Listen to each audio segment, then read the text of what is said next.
Challenge star Darshan ಅವರ birthday ಮೊನ್ನೆ ಫೆಬ್ರವರಿಗೆ ಆಯಿತು.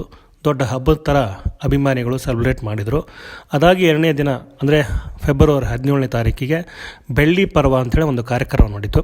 ಆ ಕಾರ್ಯಕ್ರಮದಲ್ಲಿ ಸಾಕಷ್ಟು ಅಭಿಮಾನಿಗಳಿದ್ದರು, ಸಾಕಷ್ಟು ಸ್ನೇಹಿತರಿದ್ದರು, ಆತ್ಮೀಯರಿದ್ದರು, ಎಲ್ಲರೂ ಇದ್ದರು. ಅದಾಗಿ ಕೆಲವೇ ದಿನದಲ್ಲಿ ಕಾಟೇರ ಸಿನಿಮಾದ 50 ದಿನದ ಸಂಭ್ರಮ ಇತ್ತು. ಹೀಗೆ ಬ್ಯಾಕ್ ಟು ಬ್ಯಾಕ್ ಸಂಭ್ರಮದಲ್ಲಿ ತೇಲಾಡ್ತಿರುವಂತಹ ದರ್ಶನ್ ಅವರಿಗೆ ಅವರ ಸ್ನೇಹಿತ ಆತ್ಮೀಯ ವಿನಯ್ ಒಂದು ಗಿಫ್ಟ್ ಕೊಟ್ಟರು. ಅದು ಚಾಕ್ಲೇಟ್ ಪ್ರತಿಮೆ, 250 kg ತೂಕದ 6 ಅಡಿ ಮೇಲಿರುವಂತಹ ಒಂದು ಪ್ರತಿಮೆ ಇದು.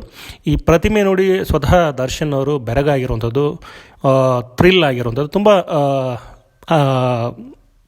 ಖುಷಿಯಿಂದ ಕುತೂಹಲದಿಂದ ಈ ಒಂದು ಪ್ರತಿಮೆ ನೋಡ್ತಿರುವಂತಹ ಫೋಟೋಗಳು ಸೋಷಿಯಲ್ ಮೀಡಿಯಾದಲ್ಲಿ ಸಾಕಷ್ಟು ವೈರಲ್ ಆಗ್ತಿರುವಂಥದ್ದು. ಈಗ ನೋಡ್ತಿರುವಂಥದ್ದು ಫೋಟೋ ಕೂಡ ತುಂಬ ವಿಶೇಷವಾಗಿ ನಿಮಗೆ ಗಮನ ಸೆಳೆಯುತ್ತೆ ಅಂತ ಹೇಳ್ಬೋದು. ಇಷ್ಟು ವಿಶೇಷವಾದ ಫೋಟೋ ಮತ್ತು ಈ ಇವೆಂಟ್ ಎಲ್ಲಿ ನಡೆದಿತ್ತು ಅನ್ನೋದಾದರೆ, ರಾಮನಗರದಲ್ಲಿ ಈ ಒಂದು ಇವೆಂಟನ್ನು ಆಯೋಜನೆ ಮಾಡಲಾಗಿತ್ತು. ಸೊ ಫೆಬ್ರವರಿ 21ನೇ ತಾರೀಕು ರಾತ್ರಿ ಈ ಒಂದು ಇವೆಂಟ್ ನಡೆದಿತ್ತು. ಇಲ್ಲಿ ಕಾಟೇರ ಟೀಮ್ನ ಸದಸ್ಯರು ಕೆಲವರು ಇದ್ದರು, ಜೊತೆಗೆ ಡೈರೆಕ್ಟರ್ ಇದ್ದರು.